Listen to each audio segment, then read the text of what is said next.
Hey, it's Dave Brown here, host of Now with Dave Brown on AMI. Check out this latest highlight from the show. Ontarians have a little more than a week to go before the provincial government's official vaccine certification app shows up. In the meantime, there are a few unofficial ways to store vaccine receipts digitally. Joining us to fill us in on this is Marc Aflalo. He's in Montreal. He's the co-host of Double Tap TV, which you can find on AMI TV Tuesdays at 8:30 p.m. Eastern. Good morning, Marc. Morning, Mike. How are you? I'm great. How are you doing? I can't complain. It is a Monday, but we are surviving. Excellent. Good to hear. Okay, so I printed out my receipts. Yeah. And I folded them up, and I'll have them in my wallet. But boy, that's going to add a little bit of girth to the old wallet. Not comfortable carrying that around. And so I'm thinking there's got to be ways to do this digitally. You say there are. They're unofficial, but people are going to ask, are they safe? Are they secure?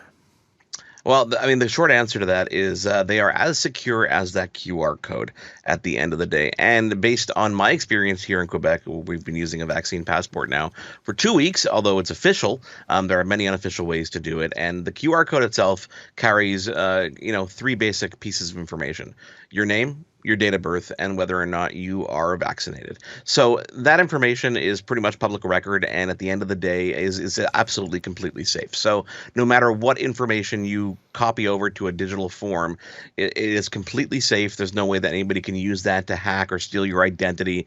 The worst case someone can do is hold it up and say, look, hi, I'm Mike Ross. But at the end of the day, it's up to establishments to also verify a piece of ID at the same time. So if someone doesn't have a Mike Ross piece of ID with their picture that matches your name, it's going to be hard for them to really use that in any malicious way or form.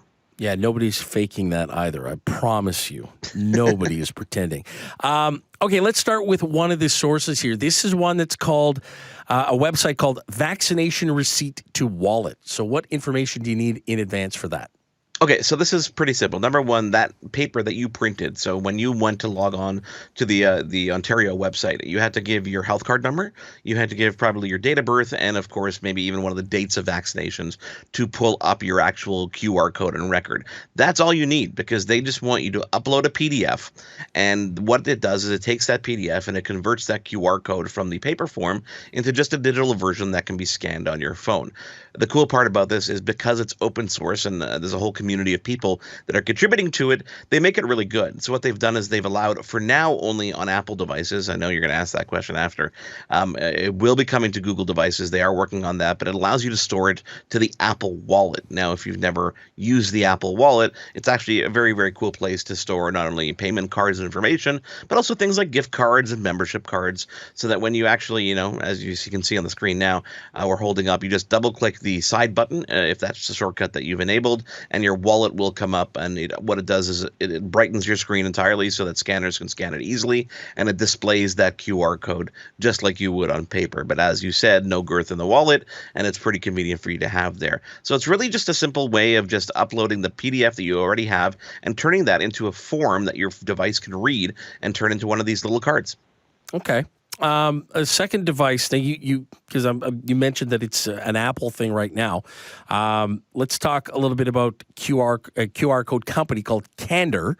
How does their service work? So very similar. You upload the PDF and it turns it into something that can be read, of course, on the Apple Wallet itself. And of course, Google Play is going to be coming as well soon. Here's the reason why it comes to Apple first. Apple, the way in which their wallet works and the way in which they've allowed people to add cards to this virtual wallet is really, really simple. There are open source tools out there that have been around since a couple weeks after Apple introduced their wallet in the first place. On the Google Play Store, it's a little bit more difficult. The process isn't as easy and as open source, so there's a little bit more work that goes into making those things happen. Honestly, a child with basic programming experience could make something that works in the Apple Wallet, whereas on the Google Play side, you need access to certain APIs and software documentation. So the Candor app works similarly. You upload that PDF as well, and it becomes something that you can put into the Apple Wallet or you can scan on your device. And there's a whole bunch of others, Mike. There's about a dozen others that let you create basically cards for the Apple Wallet and cards for these virtual wallets.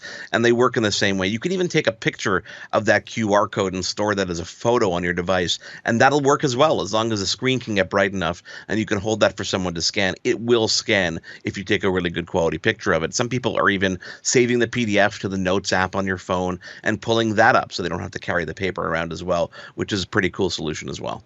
I wonder about the experience you've had so far in Quebec since it's been around for a couple of weeks.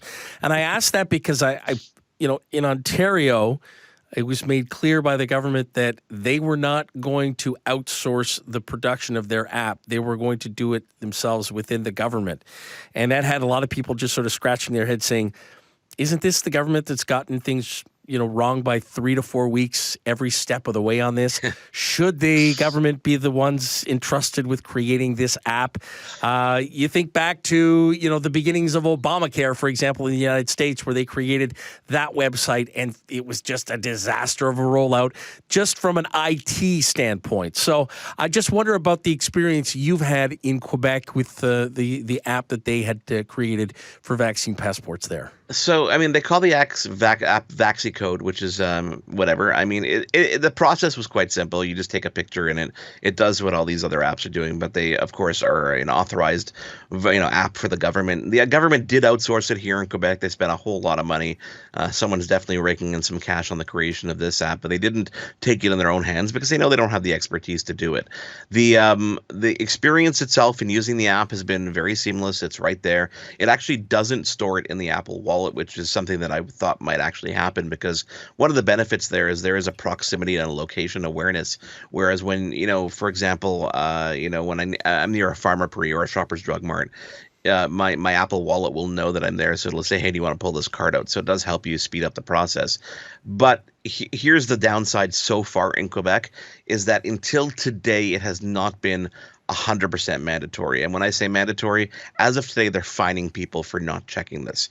So I walked into places like an arena where my daughter was playing Ringat, and 1 out of every 4 times I walked in there, someone asked me to see it. Other times people didn't care. They said, just go there. Maybe they'll check for it. So there's a lot of places that I think really need to get their act together and decide, okay, how are we using this, and make sure that people, even if they're volunteers and not being paid, are checking accordingly and making sure that nobody without that passport can get through the door. Because the whole purpose here is so that you, as a vaccinated person, feels comfortable going into places that other people around you are vaccinated. If they're not using it, and there are a lot of places that are saying they're not going to use it, even if they do get fined, then I'm not going to that place, and people will say that, and that's okay by them, and that's completely understandable. So the experience of the app has been great, but people need to start understanding how to use it and where to use it. And that's my advice to the Ontario government. Clear, straight instructions where you should and shouldn't be using this, and make sure that people are trained, whether it's a video that people have to watch for 5 minutes. This is not complicated. Anybody has the verification app. Anybody can download that on their phone. I was scanning people coming into my house for Rosh Hashanah dinner just because I could. I'm going to be curious to see if there's going to be data shared as to businesses that are getting fined. And, just the same way that municipalities will put out lists of businesses that find themselves, getting infractions for violations of tobacco sale laws or alcohol sale laws or health code violations. Just so that if you as a consumer, you don't want to frequent a place that, flaunts the rules. I wonder if that app is going to allow that information to be a little bit more free-flowing. Mark, what's coming up on Double Tap TV tomorrow night? We're kicking off season 4 with style. Tomorrow is Apple's annual fall event, where we're going to see a brand new iPhone, maybe a brand new Apple Watch, and some other stuff. So we're talking all about the new software that's going to be on the phones, iOS 15, to kick off the season. Love it. Mark, always great to chat with you. Thanks for kicking off the week with us here.